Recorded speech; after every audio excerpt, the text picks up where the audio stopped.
mamas, it's your girl Carrie, and welcome back to Mom Life, Career Life. If you were here last week, you heard me share 15 simple ways that I saved over $1,000 in January. And today's episode is part 2 of my little money mindset mini series we're doing. And I'm going to be real with you for a second. I actually recorded this episode back in December with every intention of releasing it in January. But as you know, sometimes other topics land on my heart that just feel so much more urgent. And this one got pushed out a little bit. And honestly, it's kind of perfect because here's the thing about money and budgeting. It's never too late to get your finances in order. There's no miss the window. There's no you should have started already. The best time to start is whenever you're listening to this episode. And in this episode, I'm sitting down with our girls again, the budget besties, to talk about budgeting in a way that actually works for real life. Not restrictive, not overwhelming, and definitely not shame-filled. And if you're listening to this and you're already feeling like budgeting and getting your finances in order is something so stressful to you and you don't know where to start, and I want something simple to just help me with my numbers, I do have a special link to the Budget Besties budget system that I mentioned later in the show. It's one of the tools that I truly believe in and I personally use. You could check it out anytime at budgetbesties.com/Kerry. That's Kerri. The link is in the show notes. All right, let's get into today's episode. Are you feeling overwhelmed trying to juggle all the many hats you wear as a working mom? Do you want more quality time with your family without distraction of work? Time alone to take care of yourself and your needs? Welcome to Mom Wife Career Life. I'm Carrie, a wife, a mom of 3, and a recovering perfectionist.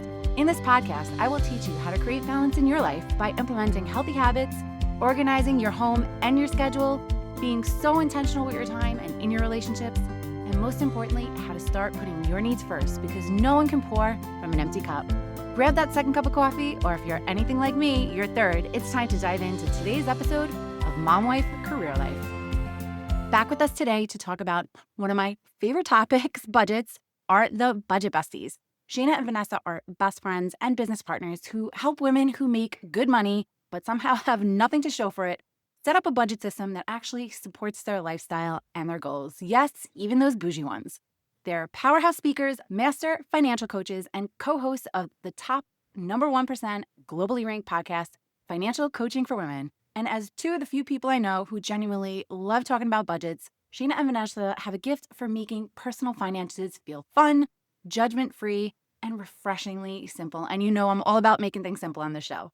With over a decade of coaching experience and training through Dave Ramsey, they're on a mission to take the shame out of money conversations and help women just like you take ownership of their finances with confidence. I'm so excited to have my budget besties back on our show again. Welcome, ladies.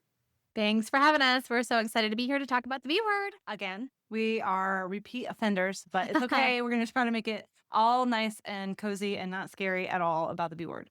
We're going to talk about budgets. I know we said the B word, but here's why. We've been talking a lot about living intentionally. We just wrapped up our Becoming Her series not too long ago, and our moms are really in the season of wanting to feel more grounded, more aligned, and more control of the year. And that's exactly why I wanted to have you ladies back on the show, because if we truly want to be intentional about our lives and our time, we also have to be intentional about our money. And I know so many people set these big financial goals.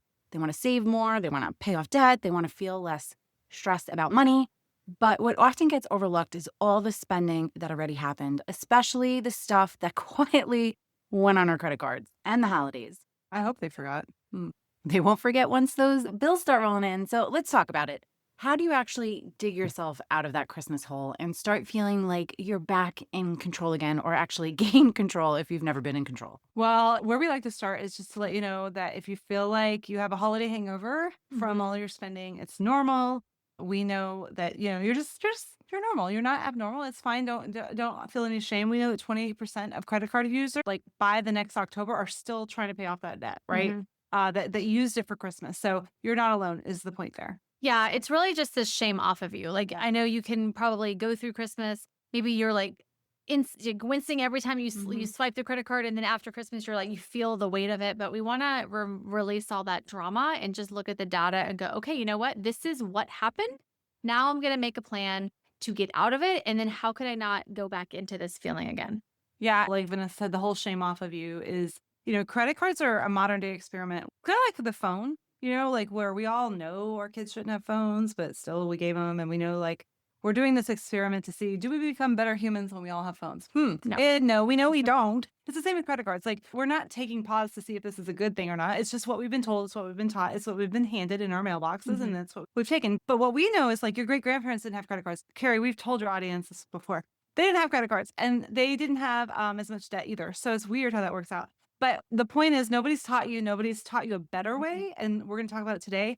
And so, again, no shame. Yeah. And listen, using a credit card is on a budget, right? So we understand that sometimes people have used a credit card because they feel like in the moment that's what they had to do. Right. And we get it. Like, there's again no shame on you, but we're hoping that this is something that you're going to change. Like, we want you to do things differently. We want you, and we'll talk about it later, but be your own bank. Have the money to be able to fund your future instead of paying for your past. Yeah. And so we're going to talk about what we want you to do starting this year so that you don't feel this way next January, right? So that this Christmas, in December, you will have a plan. You'll feel really good. You'll have it all paid for. It won't be this way. But for the moment, to get out of the hole is the phrase that you use, Carrie. And the first thing that you need to do is stop using debt. Do you know, Carrie, all of our clients that we have, we put them on a budget. Well, we don't put them on a budget. We put all of their numbers on a budget, right? And their realization is like, oh, I don't actually need to use debt. I've been using credit cards because I just kind of am winging it. I don't really know what's going on with my money. But when you put the numbers on there, you don't have to use it. And that's what we're saying. Like, the first step is to not use it anymore. Yeah. Like, to get out of the hole. They just never knew that they didn't need to use it because they didn't know their numbers. They had no idea what was going on with their finances. And so they were just using it as a crutch instead of using it to know that they actually needed it. Yeah. Right. And so what ended up happening was that they were racking up their credit cards, but then also draining their bank account at the same time. So then there was no money left over at all. Plus they were in debt that month. So it's just, we're trying to not add to that. Let's find that you have debt right now. We get it. Like, it's no big deal. But then let's stop adding to it. And then we're going to start, like we said before, paying for your future and funding it in cash. And then also we're going to start paying things off. And it might sound impossible to your clients, or to your audience, I should say, both, that they're going to stop using credit cards. But the first way to do that is to look at your number on a budget. So our budget system, you guys can go to budgetbesties.com/Carrie to take a look at it. Our budget system puts it all on one piece of paper so that you can see what you can afford. You can see if you can stop using those credit cards. And that's the first step to see what your money really can do. And then, our budget is very simple. It's 5 columns: income, debt, bills, spending and savings. That will allow you to know how you can really start digging out of the hole. And then once you put everything on paper, we want to make sure when you list your debt payments there, you're only listing your minimum debt payments. Okay. So we understand that you may be paying an extra 25 here and 50 here and 100 here and 75 here. We get that. We understand where that good intention is coming from, but it's actually working against you. It's a detriment. So what we want you to do is, when we stop all those extra small little payments, we want you to go back to only paying your minimum payments and put those numbers in your budget. And then once you've made your budget as a whole and you can see exactly how much money you have left over, then you can take that big chunk of money and put it towards one debt, and it's going to go further faster. I love that. And it's so simple. And can we just pause for a second and talk about how beautiful your budget tracking system is? It's honestly very nice on the eyes and somehow makes budgeting feel a little more fun. I just had to say that. So as you're working with your clients, have you noticed, especially over the past year, how life has shifted a bit? What are some of the biggest budget suckers you're seeing, or places where people tend to overspend without even realizing it? Well, I guess other than debt, what we see is when we put everything on paper, we see what they want to do with their money more than what actually maybe they have been doing. So we don't get a lot of the wasting. But one thing that we definitely see, they haven't seen everything on one piece of paper, so they don't realize I'm paying for 5 streaming services. And we're like, we know you don't have time to watch that much TV. Who are you kidding? Right. And like, one thing that we came up with last year is like, now have so many streaming services that they've replaced the cable. Remember, they were all pull the plug and we're being rebels. And well, now you're paying that much in subscriptions anyway. So when they actually put it all on one piece of paper, that's one of the things that we see that they're kind of wasting their money on. Well, and I think we're a little different in the aspect of, people sometimes will come to us and be like, what's the first thing you tell people to get rid of in your budget? And we're like, well, we're not necessarily against cutting all this stuff. What we want you to do is make a budget that makes you happy, that brings you joy, that you love. And if that means you have 10 subscriptions that you're using and that you can afford, great. Does that mean that you're going to come to us with 10 subscriptions that you only use 2 of them? And we're going to say, but then the other 8 have to go? Then that's what that means, right? So we want you to make a budget that is fulfilling for you. It's something that's exciting. And another thing that so I want to say that about subscriptions and just about how we build budgets differently, right? And one thing that we do have our clients do though is requote stuff, right? So when was the last time you requoted your home insurance, which is usually wrapped in your escrow, which usually they want you to forget about? It's like this secret little tactic that they want you to forget, right?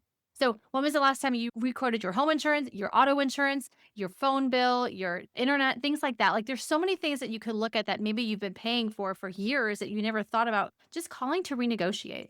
Yeah, and when you say what are they wasting their money on, really, Carrie, what happens is people don't know how much money they have to spend, so they're just kind of spending and they don't have a plan. What we want to do is give you permission to spend, right? And we put that in the budget on purpose. Let's give you a nice, healthy gas and grocery budget so you feel like you can actually feed your family that won't stop eating every single day.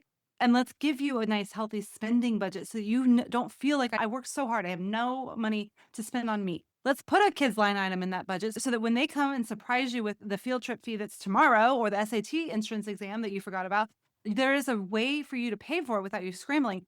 And then you have a restaurant budget, whatever you want to spend your money on. What we find is when we put that in there and we're realistic, we're not saying beans and rice, we're not saying you better live restricted. We're saying put it realistic in there. When they actually do that, Carrie, and they know they have the money, they've planned it, and everything else in their budget is set up the way it's aligning with their goals, they naturally spend less. There's no more wasting. They literally don't waste. They will spend less. They will eat out less. We're not telling them to. They've set their own budget, but they naturally do it because they know they have the money. And that just changes things. Yeah. And Carrie, you know that you can do all of this without tracking, right? And that's like the big game changer in how we set ourselves apart from a lot of other budgets, is that there's zero tracking required when you have your budget set up this way.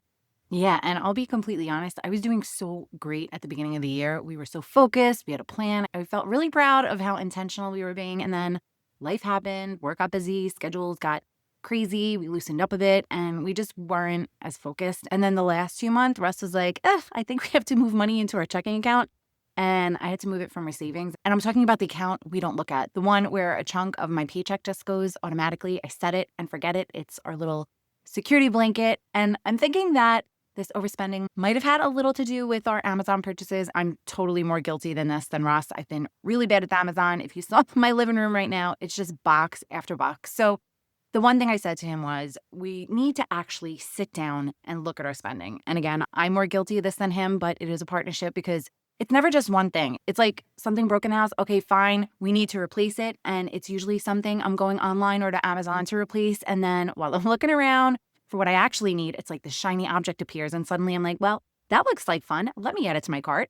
So that, Carrie, right there, that is what our budget solves for. That's why we want you to separate your spending. So when you have your bills, so for us, we want your bills to all be in its own account, right? And your paychecks are going in there on purpose. They're there to pay your bills. And then you're transferring each payday, give or take, whatever you want. You're transferring money into your personal spending money. You're transferring money into his personal spending money. You're transferring, it's automatically happening, I should say, into your gas and groceries. And by the way, in the instance that you were talking about, you also maybe have a $50 transfer that goes into your household repair account, savings account. So that all of those things that are going to come, they're not unexpected as much as we want to call them that. They are expected. We're going to have oil changes. We're going to have Christmas. We're going to have birthdays. All of those things can be paid for and funded automatically so that you don't get, when I heard you say, life's gotten crazy, our clients get crazy life happen to them too. And the whole point is your budget can be running in the background while you're busy. That's what I was thinking about too. I'm like, if we done like the simplify, which is look everything on one page, the separate, which is the separate accounts, and then the automate part, like that last key part that literally brings the whole budget to life, is life can happen and it doesn't matter. And because everything is already going into its accounts automatically, and you can continue about your life and everything is going on. So just like you said, you have money going into your savings account automatically from your paycheck, right? Well, think about if the spending was automatically funded, if your restaurant account, if your husband's fund money account, like all of that was funded. We have a story that we share. One of her clients had, her husband was unfortunately diagnosed with cancer, and they had been on the budget system for a while, and she had everything automated. So in those moments where she needed to be the most present, right, in that situation, everything was happening. She didn't even have to change her budget because it was all running in the background. And all she knew that she needed was just to continue to spend her debit cards because she had set it up, right? So that is the vision. And because the life can happen, and that's okay. Yeah, well, and the key, what we mean by that is she told me I didn't look at my budget for months. But what was happening is the paychecks were going in the bills account. The bills were set up to pay automatically. When she went to the grocery store, her grocery account had been funded automatically. Her Christmas savings bucket, her homeschool savings bucket, everything had been funded automatically. She didn't actually have to go do anything with her hands. Her gas and grocery account has its own like mini budget, and her spending money has its own mini budget. All she had to do is not go over that, which you can't because it's a debit card, not a credit card. And so you're good. And it's automatically getting refunded every paycheck. And so that's what we mean by making it automatic. And I just had a session with a client this week. She missed her last session because they were so busy and they've had a lot of life happen, like a lot of life. And she's like, I haven't looked at my budget in a month. And I'm like, that's fine. Like, it's fine because it's all set up Yeah, automatically. on And autopilot. that's what she said. She said, I'm so glad that you made me set it up automatic because then I knew everything was working and I could focus on taking care of my mom, who her mom was sick. And so that's what we want for you, all of you. That's what we want for you. Becoming her. Become her. Become the woman that isn't stressed about finances, that doesn't have to be ashamed of her Amazon purchases. Like, let's just own it. Let's have an Amazon spending budget if that's what Yes. you want. Like, let's all be honest. That's what we're doing. So let's make a plan for it. Like, think about future you. Future you wants this. Like, they're like, yes, please do the thing now, so that way in the future, like, this is the way we're rolling in life. Yeah. And so because you will thank yourself someday for just setting it up to be as automatic as possible. Because we know if your hands are in it, if you're touching it, you're messing it up. Well, and then one more thing, Carrie, I just want to say about separating. So when you're going in Amazon and you're spending because you needed to get something for the house to repair or whatever you guys said, and then you're like, oh, shiny object. The thing that we know is if you have your own separate spending budget, you will add those shiny objects to cart but not buy them. It's just what happens. Maybe not the very first time, but you'll be like, I'm shopping, but oh, I have $50 left. I'll wait till next month if I want it still or whatever. That happens automatically. So you don't have to actually have any willpower. You don't actually have to like make a white knuckle and make it work. You will. But the reason is it's a smaller decision. What you're juggling, Carrie, is okay, I have to pay the bills. I have to get this kid there and then I have to do that. And then I also need to get this home repair thing. And oh, by the way, look at this pretty sweater. Okay. And then all of that had to be the same decision versus, can I get this sweater? Oh, I have $20 in my account until I get paid. Nope, I can't get it. And that's such a smaller, like less stressful, like decision that you're able to make it. And we've just seen it. We don't really know the psychology, the science behind it. It's just what happens. It's just with everything being separate and having its own guardrails around it, you're more aware of what you're buying, why you're buying it, when you're buying it. And again, it's not a no. It's just like, hey, my accounts get refunded tomorrow. I can wait 24 hours, right? And that's a huge thing, being able to pause, really think about the purchase and being really intentional with where your money is actually going. Yeah. And it's like, it is permission to spend because you're pausing, not because you're like, well, I'm not allowed to. Or I can't afford it. It's no, I'm funding my trip to Spain. Yeah. So I'm going to wait till next week when I get more money to spend on this sweater. Like, it's fine. I'm not sad because I know everything else that I want to happen with my money is also happening. So it's okay that I didn't get it today. I'll get it next time, you know? So let's go back to Amazon for a second, because this is where I really get tripped up. When you're talking about all of these different buckets, I'm thinking about my recent Amazon order, and I bought things for the house, things for my kids, and then some things for myself. So how do you actually navigate that when things are hitting different buckets? Well, if you have separate checking accounts, so some people want more spending accounts than others, right? So it really just depends on how the system looks for you. The way that we would recommend you setting up is your kids have a checking account, you have a checking account, your husband has a checking account, right? So all that happens. We actually have all of those accounts on Amazon in your Amazon wallet, right? So the one we don't want on there is our bills account, because we do not spend from our bills account, because guess what? It only pays for bills. You don't spend out of there for fun. But as far as like home, Christmas, gifts, travel, things like that, those are all savings buckets, which are savings accounts. So those are things that you spend here and there randomly throughout the year. When you're spending money more than once, twice, 3 times a month, that requires a checking account because it's just easier that way. Otherwise, it becomes convoluted. So the idea here is that you have your spending account on Amazon, you have your kids' account on Amazon, and when you're buying something for them, that account pays for it. When you're buying something for yourself, then your account pays for it. Wait a second. I feel like you just might have blown my mind a little bit. So you're saying you actually link Amazon to each of those checking accounts? Yes. Well, the ones that you Spend. have, well, yeah, the ones that you spend. Yeah. Right. Yeah. So that's what I was going to say. The example here is Christmas right now, right? So for example, I have a kid's budget and my kids have their own accounts as well. So because they're older, like yours, like if they want me to buy them something on Amazon, it's coming out of their account and their budget. That's like different. It's like them getting a concealer or whatever they want to get, right? But this month, everybody has birthday parties and Secret Santas and whatever. And so that is in a Christmas savings account. So I might transfer that to my personal spending right when I get the Amazon total. If I know, okay, I'm going Christmas shopping today, I'm going to get it all done, right? I have a savings account from Amazon or in my Bank account. bank account. It's called Christmas. It's called whatever. And then I filled my cart. I've got everybody's checked off, everybody's list. And then I reimburse my personal spending, or I put that amount in my personal spending and pay for it. However, on the opposite, let's say my daughter has a birthday party, which she does this weekend. I have what Vanessa said, a kid's spending account, because kids are going to spend your money every month. You might as well have a line item for them. And so when I go to buy the gift on Amazon, I choose the last four numbers. I happen to know the kid one by heart because I use it so much, and I pay for it out of their kids account specifically. And you just do that. And then it's very easy to pay for stuff, but you've pre-separated. That's the other thing. When you said, I have a household thing, I have a kids thing, everybody needs, I want this thing for myself. Well, one thing that I know how old your kids are, this is a conversation we have with the kids too. Like they also can help decide, or they can help be in on the conversation on whether I really need it or whether I can afford it, right? And whether it's something I need or whether it's something I want and whether that's in my budget or whether it's not. My mind is honestly a little blown right now because that wasn't even a concept I could wrap my head around before. For me, it was just Amazon is attached to my credit card, and my credit card is where everything kind of goes. Gross. That's a danger. That's your danger, and you know it. It's like a black hole. Like you literally can put anything on it and there's no budget, there's no accountability there, right? So when you have those multiple accounts on Amazon, you get to decide. So the other day, for instance, I had to buy something. I bought something for myself. I bought something for home, and I think I bought something for Christmas.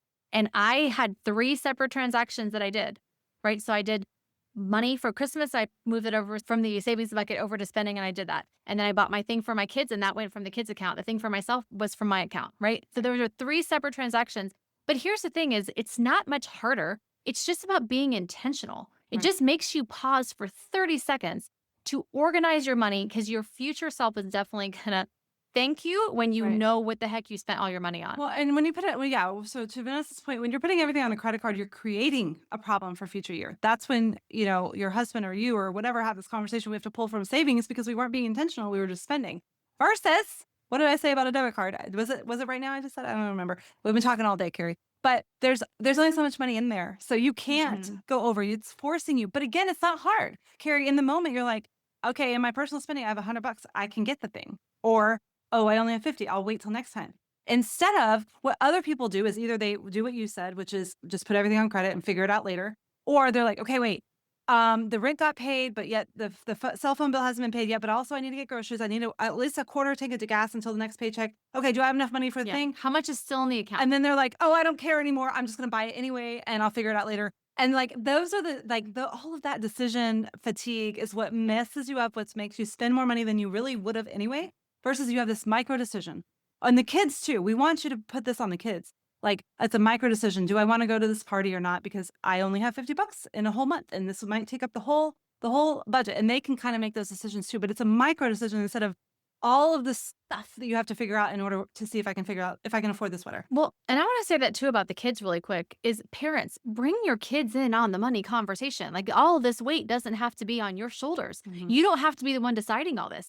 Tell your daughter, 8, 9, 10, 5 years old, doesn't matter. Hey, you got $20. How do you want to spend it this month? Like you can word it in a fun, exciting way so that way they don't have money baggage around all this, but they can decide so you don't have to decide. No, I love that. And we've been trying to be a lot more intentional about teaching our kids about money. We were talking about this earlier. My oldest is about to go away to college this year, and that's where we really had to have the tough financial conversation. We sat her down, we showed her the numbers with the schools she applied to costs minus the merit scholarship she received, then what her 529 will cover, what additional money we said we'd put towards it. And there were a few schools that fell within our budget, but there was a bunch that were above it. And we said to her, if you really want to go to any of those schools, anything above our budget is going to be on you, which would require you to take out loans. And that is something we really do not want her to do, especially because the career she thinks she wants to go into would require her to get her doctorate. And that means a lot more school and a lot more costs. And we really don't want her to start her adult life with the same kind of college debt we had. Russ graduated with $120,000 in student loans. That's 23 years ago, which was actually more than it cost to go to our college. And honestly, I've stopped trying to understand how that math worked. Voodoo math. So we're really showing her clearly, if you take out this loan, this is what you're going to have to pay back after graduation while you're trying to find a job and start your life. And that's honestly why I'm such a believer in starting these money conversations as early as possible. So I love this idea of giving the kids their own account and making them accountable, because right now it's a lot of, here's my Amazon cart, Mom, can you just buy it for me? And I'm like, nope, this is your own account now, tied to your own checking. You get to make those choices. I think that's so great. I'm loving the magic moving door. I'm sorry. I'm like, what's happening back there? It keeps moving. It's my dog scratching at the door. Oh, okay. That makes Definitely total wants to come in and see Mom. No, he's trying to get out, which is a shock because he's normally on top of me, which it's probably going to start moving again once he realizes it's. He's like, nope, didn't want to actually do this. decision fatigue, decision regret. Yeah. Yeah. Anyway, okay. Sorry, I derailed you, but yeah. Yeah. I mean, we hope that all of this kind of helped. We talked about things that are maybe wasting, things that you're paying for that maybe be wasting in your budget, ways to save ahead, right? The savings buckets, how to plan ahead for that. Well, and real quick, Vanessa, we didn't get into it, but it's very simple. It's January right now. Look back real quick while it's fresh on your mind. What did you spend on Christmas last month, or maybe it was over a couple months, whatever. All the things too. Don't forget the Secret Santas, the wrapping paper, decor, cards, stamps, and Christmas the party. The twinkling lights on my Christmas trees, because I bought a second tree this year and extra twinkling lights to make it super sparkly. Yes, girl, do it. Yes. Do it. All of that. What was the budget? $4,000, $3,000, $5,000, $10,000. I don't care what number it was. Divided by 12, open a savings account today called Christmas and start setting that aside every month, that amount, so that by the time Christmas comes, you'll be ready and you won't have to use credit cards. And here's the other thing is, like, if you've come up with that number and you're like, oh my gosh, I can't afford that. Well, Then it's like, well, that's why you went into debt, right? That's why we had to pull out the credit card to be able to make this happen. So we want you to figure out exactly how much you spent. So there's two parts of this. What did you spend? What do you want to spend? What's the right number for you? Put it in your budget so you can feel good going into 2026, knowing you're going to pay cash. And guess what? When Amazon has their Prime Day in like June or July or whatever, girl, go crazy. Spend the money because you have it in that account for Christmas. You can buy early because the money is there and it's available. yeah. And again, we said, Carrie, go to budgetbesties.com/Carrie and see our budget system, because when you fill in the budget, we tell you to do your debt minimums first, then your bills, then figure out your spending, what you're going to do on spending. And then what's left over is how much you can do for savings buckets. You need to know like how much does each category cost, but that will also, it'll do the math for you and tell you how much you have left to assign to each savings bucket, including Christmas. Love it. Now, tell my listeners, where can they find you? Tell them about your podcast, your website, all the fun things. Well, you can head on over to our podcast. It's Financial Coaching for Women. And then we talked about finding if you're interested in our budget, if our budget seemed appealing, we would love for you to check it out. Budgetbesties.com/Carrie. It, like she said, it's so aesthetic. I can't say that word. Yes, you can. I believe you. Aesthetically pleasing, It's girl. gorgeous. It's not Friday. Don't worry. It's gorge. Yes, it is. I absolutely loved having you ladies on the show again. Thanks so much for being here. Yay. Thank you. And Happy New Year to everybody. We believe in you. This is going to be the best year for you and your finances. We're excited for you. Yes, we are. And to all of you listening, if this conversation made you feel seen or maybe even a little called out, but in the best way, just know this. You're not behind. You're not bad with money. You're not failing. You've just never been given a simple, intentional system that actually works for your real life, for busy moms, for changing seasons, and all the things that we're juggling. And the goal isn't perfection. It's clarity. It's creating a plan that supports the life that you want to live, not one that leaves you feeling stressed or guilty or constantly playing catch up. And I'm not going to lie to you, it does take time to go through your finances and really set up a budget. But once it's set up and you're intentional about checking in on it and staying on track, having those one-on-one meetings with your partner, make it fun over coffee, you will get out of debt. You will save up for that down payment, for that vacation, for that investment. I've been there. I've done it. I promise you it works. And remember, future you is cheering you on. She wants you to make this easier, more intentional, and totally less overwhelming. You don't have to do everything today, but taking that one small step is how it starts. If this episode resonated with you, I'd love for you to share it with a friend that you feel it could help too. Sending you so much love and light. Until next time on Mom Wife Career Life with Carrie Pat. Before you go, if you found this podcast helpful, I would be so grateful if you would take a minute, go on over to iTunes, and leave me a review. If you have other stressed out mamas in your life that you feel this podcast could help, take a screenshot of this episode, post it on your Instagram stories, and tag me, and let them know that they are not alone and they can create balance in their life too. If there's a topic you'd like me to cover or you just want to connect, DM me on Instagram at mom.wife.career.life. Or come on over and hang out in our free Facebook community, Work-Life Balance for Working Moms. Sending you so much love and light until next time on Mom Life Career Life with Carrie Pat.